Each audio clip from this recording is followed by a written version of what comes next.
Good evening friends, कैसे हैं आप लोग। आज का क्लास है सौर मंडल। सबसे पहले हम लोग जानेंगे कि सौर मंडल किसे कहते हैं। सबसे आसान भाषा में समझेंगे कि सौर मंडल किसे कहते हैं।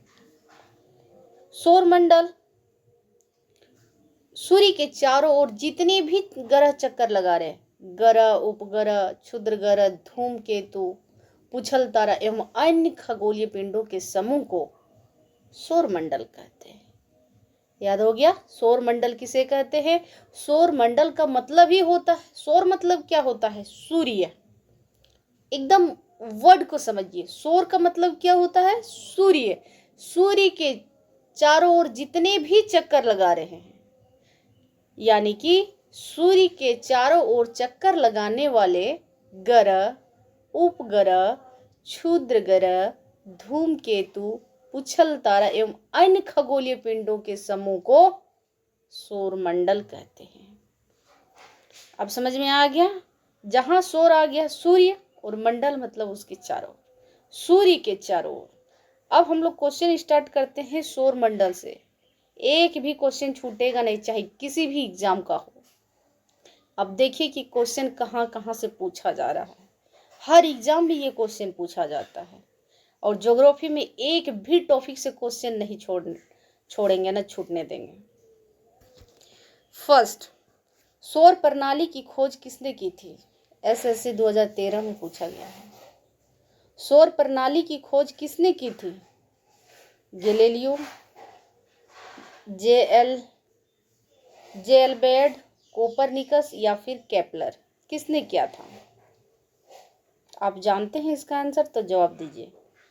सौर प्रणाली की खोज किसने की थी। सौर प्रणाली की खोज कोपरनिकस ने की थी। किसने की थी, कोपरनिकस ने की थी। सूर्य के चारों ओर घूमने वाले खगोलीय पिंड को क्या कहते हैं। सूर्य के चारों ओर कौन परिक्रमा लगा रहा है। डेफिनेटली ग्रह ही लगा रहा है। सूर्य के चारों ओर कौन लगा रहा है, ग्रह ही लगा रहा है। नेक्स्ट क्वेश्चन, किसी ग्रह के चारों ओर परिक्रमा करने वाले छोटे आकाशीय पिंड को क्या कहते हैं। किसी ग्रह के चारों ओर परिक्रमा करने वाले छोटे आकाशीय पिंड को क्या कहते हैं। ग्रह, उपग्रह, क्षुद्र ग्रह, सौर तारा, क्या कहते हैं। किसी ग्रह के चारों ओर जो परिक्रमा कर रहा है छोटी आकाशीय पिंड को, उसको हम लोग कहते हैं उपग्रह। क्या कहते हैं, उपग्रह कहते हैं उसको उपग्रह कहते हैं। नेक्स्ट क्वेश्चन है, ग्रहों की गति का नियम किसने प्रतिपादित किया था। ग्रह की जो गति होती है, यह नियम किसने दिया था कि ग्रह भी गति कर रहा है। नहीं, केवल क्वेश्चन आंसर को टिक नहीं करना है, उसको समझते हुए चलना है कि आपको कहीं भी कभी भी दिक्कत नहीं होगा। ग्रह का जो गति है वो नियम किसने प्रतिपादित किया था। Newton, Kepler, Copernicus, Galileo. ग्रह की जो गति था ये नियम दिया था आपका केपलर ने। कौन दिया था, ये नियम दिया था केपलर ने दिया था। ठीक है। अब नेक्स्ट क्वेश्चन, सौर मंडल में कुल कितने ग्रह हैं। सौर मंडल में कुल कितने ग्रह हैं। 8, 9, 10, 11। हम सभी जानते हैं कि सौर मंडल में 8 ग्रह हैं। सौर मंडल में कितने ग्रह हैं, 8 ग्रह हैं। नेक्स्ट क्वेश्चन, सूर्य से बढ़ती दूरी के अनुसार ग्रहों का निम्न में से कौन सा क्रम सही है। सूर्य से बढ़ती दूरी के अनुसार, जैसा सूर्य है उसके अनुसार बढ़ती दूरी के अनुसार ग्रहों का निम्न में से कौन सा क्रम सही है, बताइए।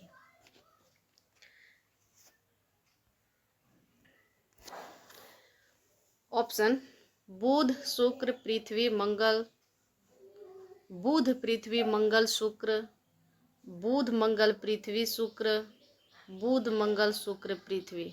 बताइए इसमें से क्या होगा। सूर्य से हम लोग देखते हैं ये 8 ग्रह है और 8 ग्रह इस प्रकार है: बुध, शुक्र, पृथ्वी, मंगल, बृहस्पति, शनि, यूरेनस, नेपच्यून। इसका बुध, शुक्र, पृथ्वी, मंगल, ये आपका बुध, शुक्र, पृथ्वी, मंगल, ये आपका सही है। ठीक है, ओके। नेक्स्ट क्वेश्चन,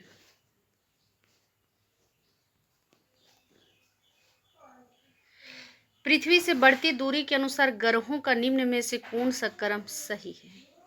पृथ्वी से बढ़ती दूरी के अनुसार ग्रहों का निम्न में से कौन सा क्रम सही है?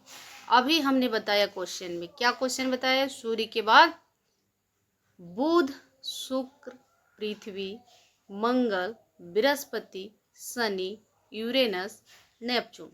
तो इसके अनुसार क्या होगा? तो अब पृथ्वी से बढ़ती दूरी के अनुसार तो बुध, शुक्र, पृथ्वी 3 को छूट जाएगा, उसके बाद सभी हो जाएगा।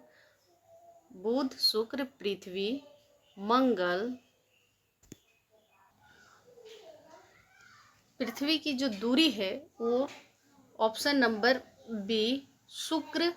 पृथ्वी से जो दूरी बढ़ रही है इधर उधर, कौन कितना डिस्टेंस में है, वो है आपका शुक्र, मंगल, बुध, बृहस्पति। ठीक है, क्या है? शुक्र, मंगल, बुध और बृहस्पति। यहाँ पृथ्वी से मतलब क्या बोलते हैं? पृथ्वी से बढ़ती दूरी के अनुसार कितना है। सीक्वेंस में उधर ग्रह नहीं पूछा गया है, ये दूरी पूछा गया है कि इसके पृथ्वी से बढ़ती दूरी के अनुसार ग्रह का निम्न में से कौन सा क्रम सही है। ये आपका ग्रह की ओर से नहीं पूछा गया है कि सीक्वेंस में वो ग्रह किया है। ठीक है, अब नेक्स्ट क्वेश्चन, आकार के अनुसार सौरमंडल के ग्रहों का अवरोही क्रम है। आकार के अनुसार सौरमंडल के ग्रहों का अवरोही: बृहस्पति, शनि, अरुण, वरुण, पृथ्वी, शुक्र, मंगल एवं बुध। बृहस्पति, शनि, वरुण, अरुण, पृथ्वी, शुक्र, बुध एवं मंगल। बृहस्पति, शनि, अरुण, वरुण, पृथ्वी, बुध, मंगल एवं शुक्र। बृहस्पति, शनि, अरुण, वरुण, शुक्र, पृथ्वी, मंगल एवं बुध। क्या होगा इसका? इसका सही जवाब है option number A, Brihaspati, Shani, Arun, Varun, Prithvi, Shukra, Mangal एवं बुध। ये आकार के अनुसार सौरमंडल के ग्रहों का अवरोही क्रम है। ठीक है, अब नेक्स्ट क्वेश्चन, निम्नलिखित में से कौन सौरमंडल का भाग नहीं है? बताइए, सौरमंडल का भाग कौन है? क्वेश्चन पूछा गया है, ये ऐसे उसे क्वेश्चन नहीं, ये क्वेश्चन पूछा गया है बीपीएससी 2011 का क्वेश्चन है कि बताइए निम्नलिखित में से कौन सौरमंडल का भाग नहीं है। तो हमने बताया था कि सूर्य के चारों ओर परिक्रमा करने वाले या घूमने वाले, चक्कर लगाने वाले ग्रह, उपग्रह, क्षुद्र ग्रह, धूमकेतु, पुछल तारा एवं आकाशीय पिंडों को सौरमंडल कहते हैं, जिसमें हम निहारिका का नाम नहीं लिए थे। वही है कि किसका सौरमंडल का भाग नहीं है, कौन नहीं है? तो आपका निहारिका नहीं है। बीपीएससी 2011 का क्वेश्चन पूछा गया है, ध्यान से देखिए। ज्योग्राफी के क्वेश्चन को इतना सरल बना देंगे, सिर्फ आप देखते रहिए। नेक्स्ट क्वेश्चन, सूर्य के चारों ओर चक्कर लगाते ग्रह का वेग क्या है? नियत रहता है, अधिकतम होता है जब सूर्य के समीप होता है, अधिकतम होता है जब सूर्य से दूर होता है, कुछ नहीं कहा जा सकता है। बताइए क्वेश्चन, सबसे पहले क्वेश्चन को समझिए कि सूर्य के चारों ओर चक्कर लगाते ग्रह का वेग क्या है। इसका सही आंसर है सूर्य के चारों ओर चक्कर लगाते ग्रह का वेग अधिकतम होता है जब सूर्य के समीप होता है। Option number B. Next question, अंतरिक्ष में कुल कितने तारामंडल हैं? बीपीएससी 2001 में पूछा गया सवाल है, अंतरिक्ष में कुल कितने तारामंडल हैं? हम लोग पढ़े थे, ये सूर्य, ये क्या है, ये सूर्य, सूर्य सूर्य मतलब ये सौरमंडल, उसके बाद नक्षत्र। ये कितना बड़ा हो गया है।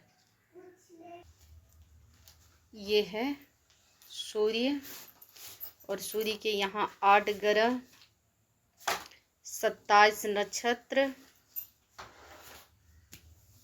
89 तारामंडल। तारामंडल कितना है? 89 तारामंडल। उसके बाद आकाशगंगा, उसके बाद आकाशगंगा, और आकाशगंगा के बाद पूरा ब्रह्मांड। आकाशगंगा के बाद क्या है? पूरा ब्रह्मांड। तो अंतरिक्ष में कुल कितने तारामंडल हैं? 89 तारामंडल हैं। कितने तारामंडल हैं? 89 तारामंडल है। अब नेक्स्ट क्वेश्चन, निक्स ओलंपिया कोलंबस पर्वत किस ग्रह पर स्थित है? निक्स ओलंपिया कोलंबस पर्वत किस ग्रह पर स्थित है? बुध, शुक्र, पृथ्वी या फिर मंगल? इसका सही जवाब है मंगल ग्रह। मंगल ग्रह पर निक्स ओलंपिया कोलंबस पर्वत है। नेक्स्ट क्वेश्चन, पार्थिव ग्रहों की संख्या कितनी है? पार्थिव ग्रह किसे कहते हैं? पहले ये समझिए, ये वैसे ग्रह होते हैं जो मुख्य रूप से ठोस चट्टान और धातुओं से बने होते हैं। किससे बने होते हैं? ये वैसे ग्रह होते हैं जो मुख्य रूप से ठोस चट्टान और धातुओं से बने होते हैं। ठोस चट्टान और धातुओं से बने हुए ग्रह को ही हम पार्थिव ग्रह कहते हैं। इसकी संख्या कितनी है? कौन कौन है? पहले ग्रह जानेंगे कौन कौन है पार्थिव। बुध, शुक्र, पृथ्वी और मंगल। क्या क्या है? बुध, शुक्र, पृथ्वी और मंगल। ये है हमारे 4 पार्थिव ग्रह। नेक्स्ट क्वेश्चन, निम्नलिखित में से कौन सा एक पार्थिव ग्रह नहीं है? अभी हमने बताया बुध, शुक्र, पृथ्वी और मंगल। ऑप्शन है बुध, शुक्र, मंगल और शनि। तो हमने अभी पार्थिव ग्रह बताया कि वैसे ग्रह जो एकदम ठोस चट्टान और धातुओं से बने होते हैं, तो उसे हम पार्थिव ग्रह कहते हैं। तो क्या क्या बताया? बुध, शुक्र, पृथ्वी और मंगल। तो पृथ्वी नहीं है, बाद बाकी तीनों है। तो ये हमारा शनि क्या है? पार्थिव ग्रह नहीं है। शनि जो है ये पार्थिव ग्रह नहीं है। नेक्स्ट क्वेश्चन, बाह्य ग्रह या बृहस्पति सदृश ग्रहों की संख्या कितनी है? बाहर वाले ग्रह, ठीक है। बाह्य मतलब क्या होता है? बाहर वाली ग्रह या बृहस्पति सदृश ग्रहों की संख्या कितनी है? 6, 5, 4, 3। कितने हैं? तो बाह्य ग्रह बृहस्पति सदृश ग्रहों की संख्या कितनी है? ऑप्शन नंबर सी 4 है। ठीक है। सौर मंडल से जितने भी क्वेश्चन आते हैं या फिर जितने भी क्वेश्चन बन पाते हैं, सारा क्वेश्चन को हम एक एक करके एकदम एक्सप्लेन करते हुए उसको समझेंगे, जैसे कि वो क्वेश्चन एकदम दिमाग में छप जाए। उसको एक बार में नहीं समझ में आता है, 2 बार 3 बार में पढ़िए, लेकिन क्वेश्चन एक भी नहीं छूटेगा। चाहे आप किसी भी एग्जाम दे रहे हैं, 10th दे रहे हैं, 12th दे रहे हैं, जेपीएससी बीपीएससी किसी भी एग्जाम का दे रहे हैं, खलासी चपरासी जो भी हो, क्वेश्चन पूछेगा ही पूछेगा।